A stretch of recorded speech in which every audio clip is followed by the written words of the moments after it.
Assalamu alaikum students. It's been more than a month since our school closed down and we left our school not knowing when we will see each other again. We never ever imagined that this will go so long. Each member of the school is missing all of you badly. We all are craving to see you again in the school premises. It's been so long since we heard our morning assembly and it's been so long since we prayed together.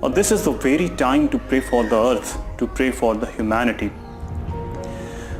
Dear students, holy days are meant to give us joy, but this holiday is very different. It has taught us the need for a school environment to exist. It has taught us the value of our friends and teachers. It has taught us the importance of classroom teaching. Yes, we are far apart, isolated and packed in our homes, but our hearts beat for each other. For this era, school has become more. Yet this overwhelming situation should not keep us from studying and excelling. With the schools and colleges shut down due to the coronavirus lockdown, self-study is playing a crucial role in students' life. Self-study does not simply mean studying by yourself, but it is not an easy task since we all need assistance in some form or other. Self-study also requires discipline and organization. So the first step to make your self-study fruitful is to follow a proper routine. If you study without a routine, it takes your effort but would not give the required result. It is also important to take notes while you study. Do remember that note taking does not mean that you copy down every word given in the book. Stick to the main points and summarize what you study in your own words in your copy. And make sure that you also note down meaning of difficult words and important definitions. Watching online lectures is also a form of self-study. There are multiple platforms which let you access video lectures. You can also access video tutorials on YouTube on various topics.